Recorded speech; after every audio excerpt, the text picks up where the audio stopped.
Podcast Depok nih. Assalamualaikum teman-teman, podcast Depok ya kembali tayangan di kesempatan kali ini.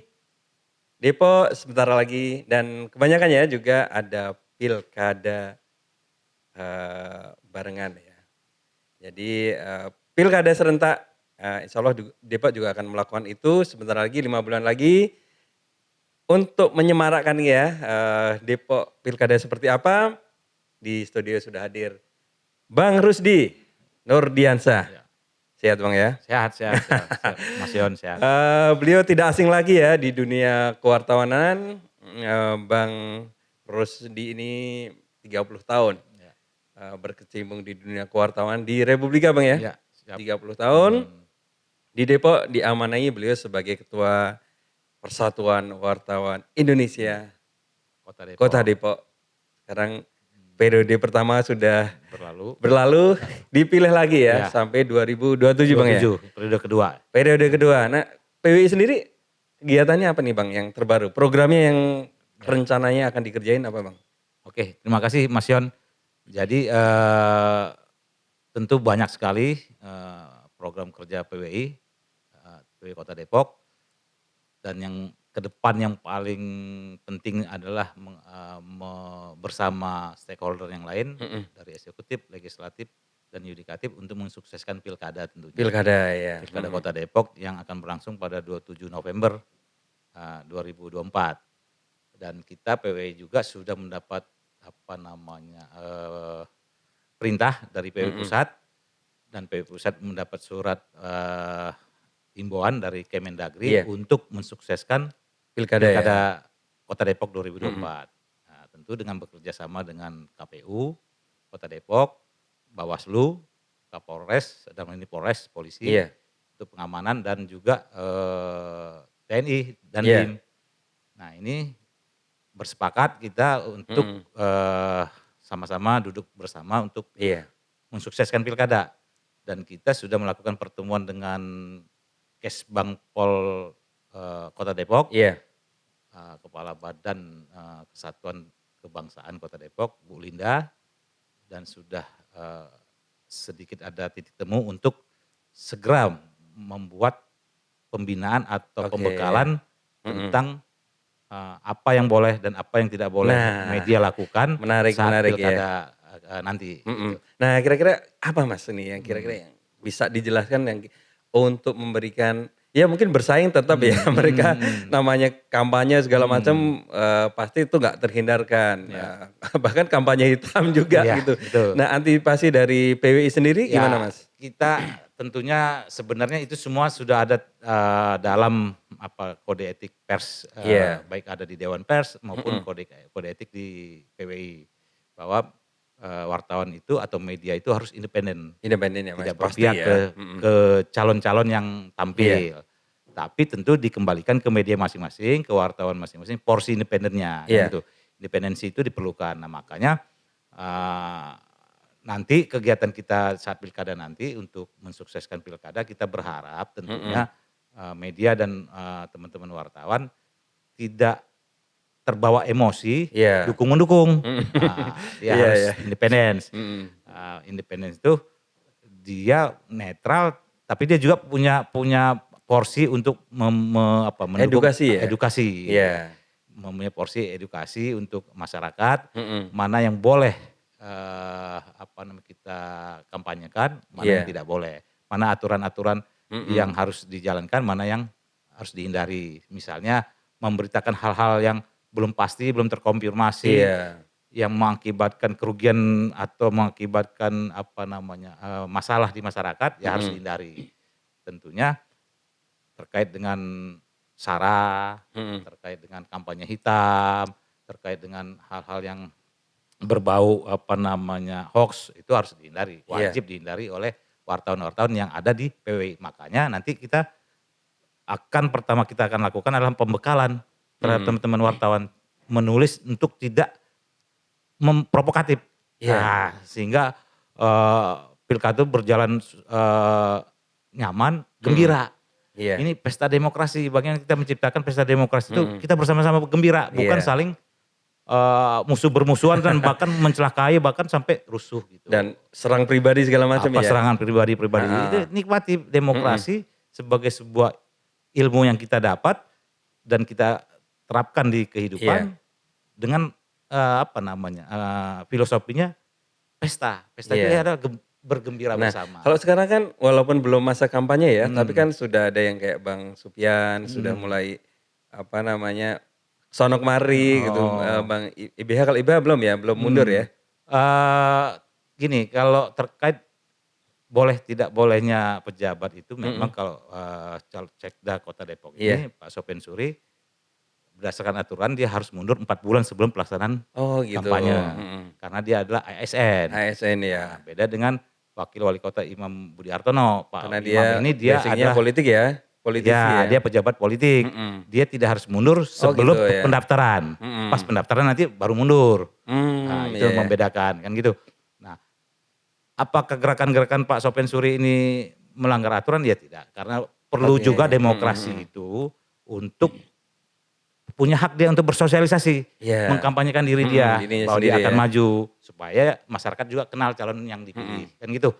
Begitu juga calon-calon yang lain selamat di koridor aturan-aturan di PKPU itu tidak dilanggar. Dan PKPU itu sendiri kan belum keluar karena kan baru gongnya nanti di Agustus. Nanti pencalonan Agustus ya? Agustus ya. Jadi baru awal atau pertengahan Agustus. Berarti nanti Agustus baru rame. Walaupun sekarang pemberitaan sudah rame juga. Kan lebih kepada ingin mensosialisasikan diri kan semuanya belum tentu jadi calon karena semuanya kan masih wacana, masih pendekatan lobby-lobby politik karena kendaraan juga harus memenuhi kota syarat untuk pencalonan yang punya SK untuk detik ini pun sebenarnya belum ada secara resmi disampaikan.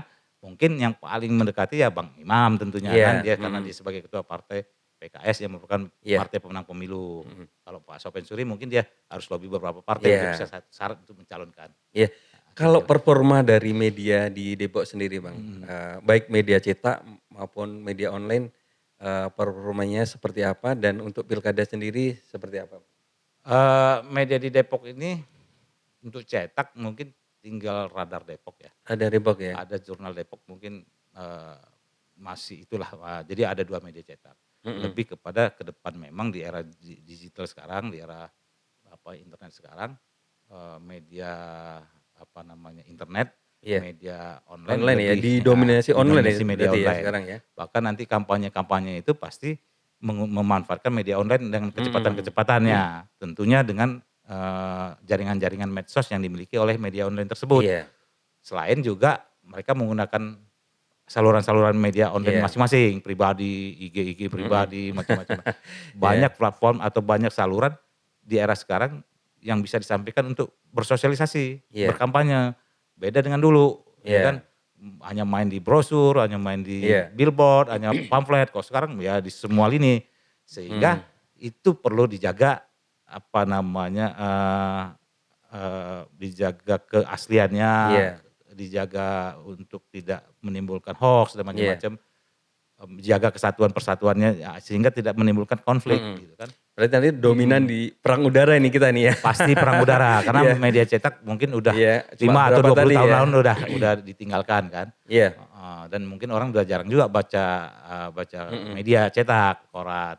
Udah sekarang langsung di HP masing-masing kan, di grup-grup WA udah jadi bentuk stiker lah, meme-meme lah, apa macam-macam kayak gitu kan. Bang, ini kalau ini di luar pers ya, kalau ngelihat animo masyarakat di pilkada Depok itu sebenarnya kok kayaknya diem-diem aja, anteng-anteng aja. Terus kenapa nggak ada calon dari independen? Apa nggak berani atau gimana tuh? Selain itu ya, selain pers mungkin bisa menjawab tuh Bang. Saya ini dari awal Depok sudah mengikuti pilkada Depok dari tahun 2004 ya.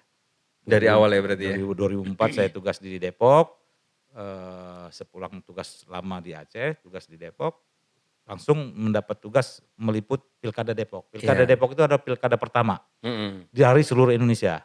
Pilkada pertama. Itu zaman Pak Nur Mahmud Ismail ya? Iya, jadi waktu itu ada kalau nggak salah 5 calon, dan tentunya euforia karena pilkada pertama kali zaman itu zaman Pak SBY periode pertama Pak SBY menjadi presiden kalau nggak salah 2004, sehingga lebih lebih apa namanya, lebih animonya itu cukup tinggi. Tinggi ya. Gesekannya juga cukup tinggi, apa namanya, karena baru kan, Iya.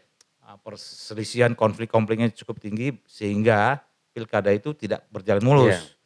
Pilkada Depok lah menjadi pilkada pertama yang masuk ke persidangan MK, Iya.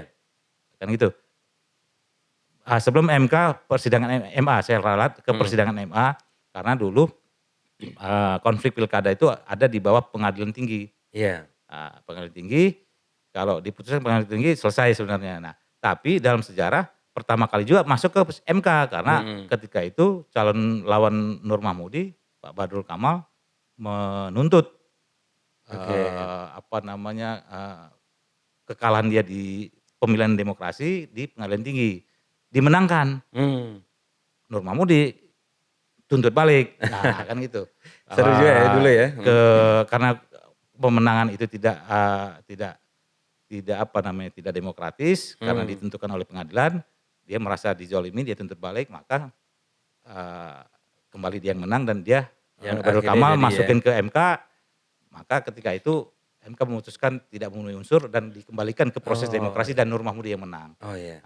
Sehingga pada periode kedua 2010 semua pilkada Depok, semua pilkada di seluruh Indonesia kewenangan konflik atau persidangan diambil MK. Iya. Nah, itulah sejarahnya. Iya. Perselisihan pemilu akhirnya diambil oleh MK karena ketidak profesionalismenya pengadilan dalam memutuskan konflik-konflik pemilu. Emang tapi kalau ngelihat kondisi media yang sekarang kondisi ya cukup ya. Dibandingkan dengan sekarang memang karena kita sudah berapa kali menjalankan pilkada, ini pilkada yang keberapa berarti? 2004, 2005, 10, 10, 15, 2, 15, 20, 5, 6. 3, 4 kali pilkada ya, udah 4 ya. ya. Udah 20 tahun. Ini mau masuk ke 20 tahun ya. 5. Kelima ya. Sepertinya sudah mulai terbiasa ya perbedaan ya. Apalagi di era sekarang perkembangannya juga dari yang biasa-biasa apa namanya manual, udah ahli teknologi menuju sekarang dengan teknologi yang begitu banyak platform, banyak saluran untuk kampanye kan. Iya. Sehingga bukan tidak ada animo, tapi lebih kepada apa namanya, animo ketertarikan untuk pilkada itu ada di medsos atau di media online. Sehingga tidak tergaung seperti dulu. Iya. Kalau dulu kan menjelang pilkada spanduk, baliho atau apa namanya, umbul-umbul di mana-mana tuh kan, kotor kota kan. Sekarang relatif dampak positifnya relatif mereka lebih berkampanye di media sosial. Jadi itu dampak positifnya. Jadi bukan nggak ada animo, ada animo masyarakat untuk menyambut pilkada. Kalau organisasi kewartawanan kan kalau di Depok kan barangkali nggak cuma PWI ya.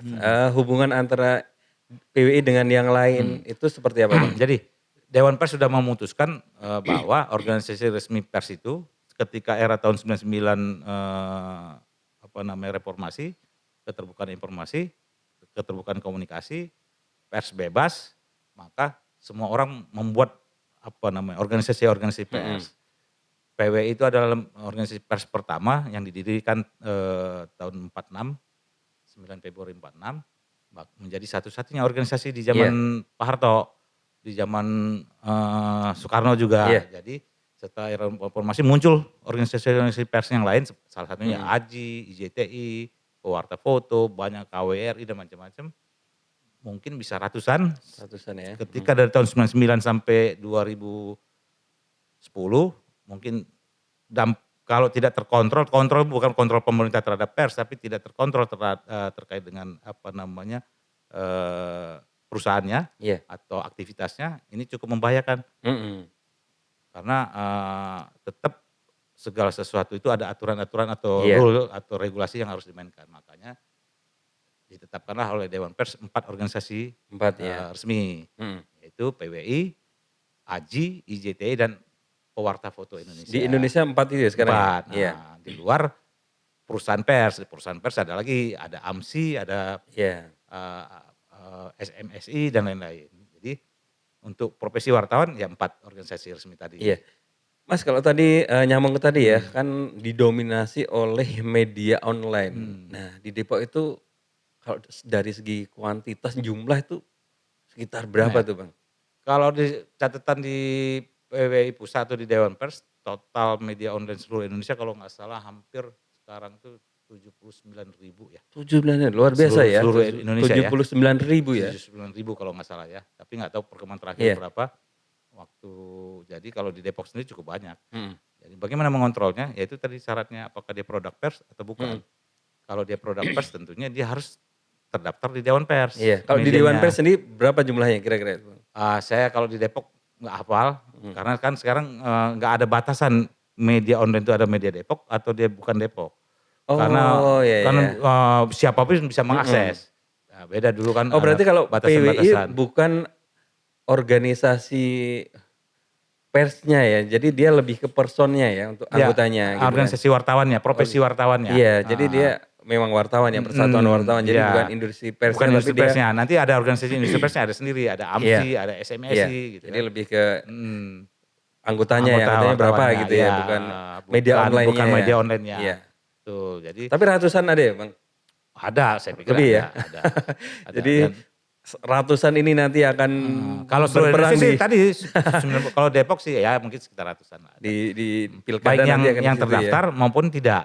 Mhm, Nah, yang perlu dijaga teman-teman media, oke. mengoperasikan media online yang belum terdaftar tuh harus menjaga-jaga, Nah, ini menarik nih aturan-aturan ini nih. hukum. Nah, itu gimana itu, Bang? Jadi Mhm, buat temen-temen yang anak-anak muda nih, mhm, mereka yang kepengen juga tuh punya industri pers, mhm. ada nggak masukan dari Bang Rusdi nih, untuk Ya, syaratnya kira-kira seperti apa, ya, Bang? tentunya harus kalau sudah menjadi media publik, resikonya tentu ada yang suka dan tidak suka, ada hukum di situ, ada Persyaratan yang harus pelanggaran-pelanggaran hukum. dipenuhi ya? Kalau ingin bahwa medianya itu bagian dari produk pers, ada syarat-syarat yang harus dipenuhi. Pertama, tentunya dia, berbadan hukum. Badan hukum ya tetap Berbadan ya? hukum, memilih sub bidang penerbitan pers dan periklanan, Mhm. yang terkait Badan komunikasi. hukumnya PT ya harusnya? PT, PT harus ya? PT. Nah, terus kedua, didaftarkan ke Dewan Pers dengan syarat tentunya, pemimpin redaksinya harus lulus uji kompetensi utama. Iya, Terus redpelnya harus UKW Madya, mhm, terus, 1 wartawan UKW Muda, selebihnya nanti bisa ditambahkan, ya kan, itu mhm, syarat utamanya.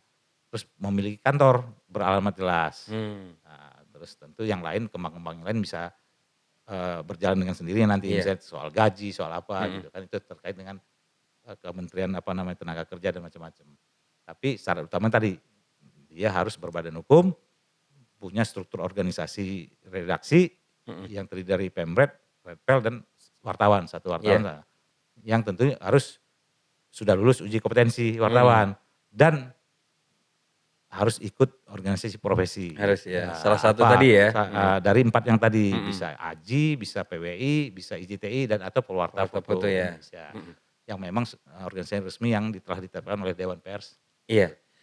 Kalau, Mhm, PWI sendiri mhm, dengan Pemkot nih Depok, hubungannya baik-baik aja atau ada mhm. gesekan, Bang?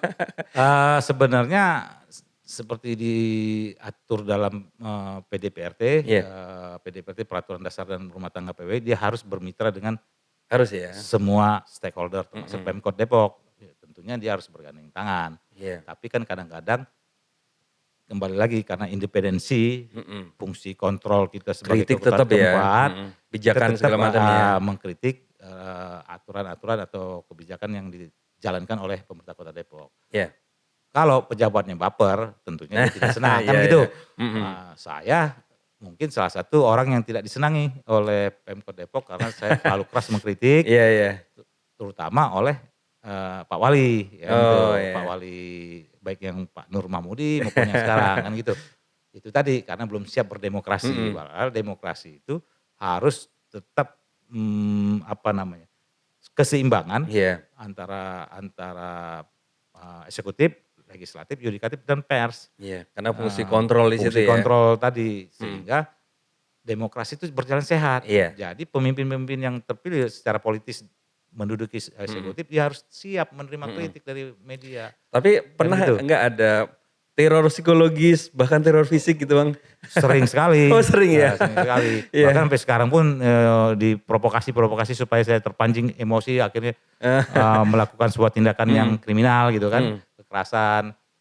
Kalau saya dari tahun 2004 sampai sekarang mungkin banyak sekali. Sering ya udah. Dan siapa yang nyuruh apa itu ya tentu selama memang bisa kita selesaikan secara baik-baik, kita selesaikan baik-baik. Oh Tentunya sering ya jadi. saya juga berharap pemimpin ke depan, wali kota ke depan harus siap berdemokrasi, harus siap dikritik. Jangan seperti pemimpin sebelum-sebelumnya nih. Ya kan? Saya sih tidak lihat-lihat partai atau PKS, Golkar atau PDIP. Partai itu ada rumah kendaraan, tapi sopirnya atau pembawa partai itu yang harus siap. Tapi kalau teror-teror yang anonim gitu ada nggak?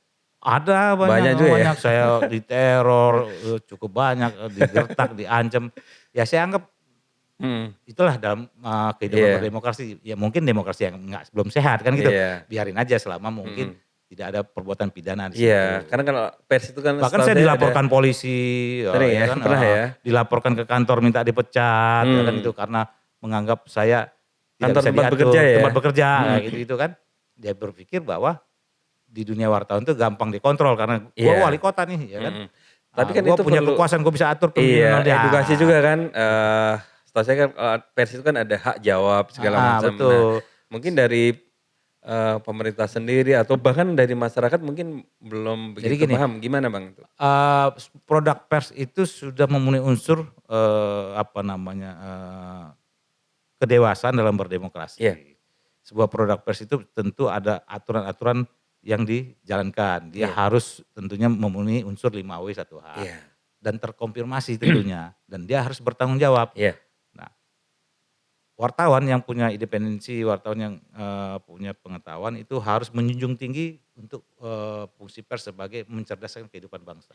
Mementingkan kehidupan masyarakat bangsa daripada kepentingan-kepentingan apa namanya pribadi, bahkan kepentingan-kepentingan politik. Iya. Nah, jadi kepentingan bersama untuk menciptakan sebuah kondusivitas di masyarakat itu yang harus didahulukan. Iya. Jadi bagi saya hal-hal itulah yang harus dijalankan untuk mencegah tadi konflik atau mencegah merasa apa namanya diserang atau nggak puas dengan pemerintahan, ya gunakan hak jawab. Aturan-aturan mainnya juga sudah ada. Jadi sudah ada ya aturan hak jawab itu ya. Hak jawab. Pastikan dalam pemerintahan ada yang nggak puas gitu kan. Iya. Nah, mungkin ada persepsi yang berbeda. Si narasumber pengen menciptakan ini, kita nulisnya berbeda. Kesalahan-kesalahan itu pasti ada di pers. Makanya Undang-Undang Pers 40 tahun 99 itu adalah spesialis apa namanya khusus. Dia mengatur persoalan-persoalan menyelesaikan dirinya sendiri, tidak bisa dipidanakan. Kecuali tadi dengan sengaja, ya, dengan sengaja dia tahu aturan-aturan mainnya, tapi dia sengaja memframing berita atau membuat berita yang mengadu domba, akhirnya terjadi perbuatan-perbuatan yang tidak menyenangkan dan Dewan Pers tahu bahwa itu dia sengaja membuat itu, dia bisa dipidana. Berarti kalau yang dipidana pemretnya atau wartawannya? Si wartawannya langsung. Wartawannya langsung. Sekarang yang bertanggung jawab ya wartawan yang wartawan membuat berita. Iya. Bang, siap, tadi kan 30 tahun ya, 30 tahun berkecimpung di dunia kewartawanan, pengalaman yang paling apa ya, suka atau paling horor mungkin barangkali, jadi, atau yang mengesankan seperti apa Bang? Saya 30 tahun di dunia pers itu tidak begitu mulus sebenarnya. Saya awalnya cita-cita nggak dari awal? Cita-cita, memang saya kuliah di ISIP. Tapi saya ISIP Lenteng Agung ya? Lenteng Agung ya. Dan di saat mahasiswa saya udah jadi wartawan magang atau jadi freelance di beberapa media. Setelah itu Republika sempat juga jadi wartawan properti, namanya Majalah Properti Indonesia. Setelah itu masuk Republika tahun 93. Tapi bukan sebagai wartawan. Sebagai apa tuh Bang? Riset foto, karena memang pengalaman saya awalnya adalah foto itu fotografer. Gimana tuh riset foto? Terus dari fotografer juga ikut nulis freelance, moto juga, nulis juga. Ketika di Republika ada lowongan bidang riset foto. Riset foto itu adalah menurunkan foto-foto untuk ditayangkan di koran waktu itu. Jadi Kita statusnya memilih bukan foto-foto. bukan wartawan ya statusnya, riset foto itu? Redaksi, masuk di Redaksi, oh, masuk di redaksi ya? bagian dari redaksi, tapi dia tidak bertugas mencari berita. Kayak Di dalam lah. kayak litbang lah ya? Kayak leadbank atau bisa Leadbank. jadi semi redaktur lah. Semi redaktur Memilih ya? foto-foto karya-karya fotografer Iya. yang sekian banyak untuk dipilih untuk Iya. dimuat di koran. Kan dulu masih manual, Iya. kita cetak foto-fotonya, kita pilih dalam bentuk kontak print. Oh, foto ini yang ditayangin yang bagus kan kita pilih. Iya. Nah, itu riset foto. Sampai tahun 97. 97 ya? 97 karena saya 5 memang tahun ya, lama juga ya? latar belakang fotografer, terus juga latar belakang foto, terus juga riset foto, akhirnya saya dipindah ke fotografer karena kekurangan fotografer. Jadi saya merangkap, tetap di riset foto, tetap foto juga. Nah, barulah saya meliput turun ke jalan, ke lapangan. Mengawali kerusuhan Mei, foto-foto demo-demo di 98. Kalau yang horor mungkin setelah saya beberapa kali ada baik saat jadi fotografer maupun jadi reporter tulis. Kalau fotografer ketika saya meliput Nusa Kambangan. Nusa Kambangan ya, Cilacap ya? Cilacap. Waktu itu saya dapat tugas untuk investigasi keberadaan Tommy Soeharto, anaknya mantan Presiden Soeharto yang ditahan di sana gitu? Di Nusa Kambangan, apakah benar dia ditahan di sana apa enggak? Nah, menarik itu ini. menarik karena yang menariknya adalah ketika saya malam hari masuk ke Nusa Kambangan dengan perahu. Nah itu luar biasa, sampai di Pulau Nusa Kambangan nyebrang dari Cilacap itu langsung ditodong senjata sama Aparat ya? petugas lapas. Karena bujuk rayu saya tetap di sana, akhirnya saya bisa datang ke LP Batu tempat Tommy Soeharto di sana. Ya ada nggak adanya Tommy Soeharto ya baca di buku saya. Oh ya ada ya? Di dalam penjaranya apa enggak itu baca. Apa bukunya judulnya? Jadi saya pengalaman saya menjadi wartawan selama 30 tahun itu, saya buat buku namanya 22 cerita dalam berita. Oh menarik. Nah, jadi ada cerita-cerita yang orang nggak tahu ketika kita memburu berita. Oke. Nah, salah satunya misalnya ketika cerita di balik berita ya. 22 cerita di balik berita. Berita-berita horor tentunya yang cerita dari 22 cerita itu dari berita-berita yang menurut saya cukup berbahaya dan horor saat saya jadi wartawan. Nah, misalnya saat di Aceh gitu kan. Nah, saya ya apa dulu apa namanya? Darurat militer. Darurat militer ya. Militer. Saya bisa masuk ke markas GAM, bagaimana cerita-cerita saya dengan GAM, kok saya gampang banget masuk markas GAM, kenapa tentara susah kan gitu. Itu ada cerita-cerita lain di hal-hal yang saya beritakan sehari-hari. Termasuk juga saat tsunami di Aceh kayak gitu. Terus saya meliput datang ke perbatasan Palestina Mesir. Terus melakukan perjalanan backpacker dari Indonesia sampai Cina. Di 7 negara. Nah itu semua saya jadiin buku. Bukunya mungkin nggak ada ya, ada di PWI. Bisa dicari ya teman-teman ya. Atau beli di Shopee ada tuh kalau nggak salah. Judulnya apa tadi Bang? 22 cerita di balik berita. 22 cerita. Teman-teman 22 cerita di balik berita karya Bang Rusdi. Mungkin bisa diburu lah. Nah itu cerita-cerita yang horor tentang saat saya pengalaman saya jadi wartawan. Baik saya bisa masuk Nusa Kambangan yang sebuah penjara maksimum maksimum penjara lah ya, penjara yang cukup pengamanan tinggi, security maksimum.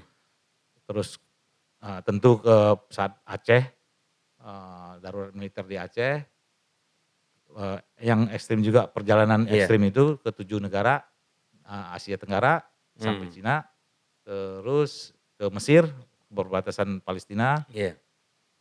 Masih banyak cerita-cerita pengalaman itu. Nah itu saya berharap ke depan teman-teman wartawan yang di era sekarang lebih banyak membaca, mengeksplor liputan-liputannya, tidak hanya sekedar meliput hal-hal yang terkait dengan pemberitaan sehari-hari. Memberitakan namanya picture, kegiatan sehari-hari, kegiatan perjalanan, itu menarik untuk diangkat. Bang, saya kebayang gimana militansi teman-teman wartawan senior dulu. Nah, pesan buat teman-teman nih, bagi wartawan sekarang, gimana sih biar cepat militan dan nanti khusus juga tentang Pilkada Depok, harapannya seperti apa? Pemberitaan, silakan Bang. Ya teman-teman harus diniatkan menjadi wartawan adalah menjiwai. Jiwa dulu, menjiwai jadi wartawan sehingga memunculkan militansi. Militansi tentunya berbeda dengan dulu. Tentunya yang di sekarang lebih mudah menjadi wartawan. Makanya jangan selalu lebih baik meliput langsung. Mungkin untuk hal-hal berita-berita seremonial oke-oke aja untuk copy paste. Tapi kebiasaan copy paste itu juga tidak baik. Modal rilis gitu ya. Modal rilis boleh-boleh aja, susah aja. Tapi juga kalau terus berkutat di situ juga tidak mengembangkan wawasan dan pembendaharaan bahasa kita. Kata-kata kita di dalam saat menulis. Jadi kembangkan itu, banyak baca, membaca apa saja yang terkait dengan apa yang kita ingin tulis, dengan sendiri mengalir tuh tulisan-tulisan menarik, bertutur, setiap kita melakukan kegiatan, hal-hal kecil bisa kita tulis, ya kan, melakukan perjalanan misalnya dengan naik kereta dari Depok sampai Manggarai itu bisa jadi sebuah tulisan kalau kita punya dengan sendiri sudah berkembang karena faktor kita banyak membaca tadi, banyak bergaul, mendapatkan informasi sehingga tulisan itu berstruktur, enak dibaca, bukan 5W 1H, 5W 1H. Nah terakhir nih Bang, buat yang tentang pilkada nih, buat pesan buat teman-teman wartawan atau praktisi media, biar kondusif, nyaman, tapi tetap bisa edukasi dan mencerahkan publik, pesan-pesan buat teman-teman wartawan seperti apa? Ya, teman-teman wartawan tentunya tetap menjaga kode etik, mengedepankan independensi sebagai wartawan.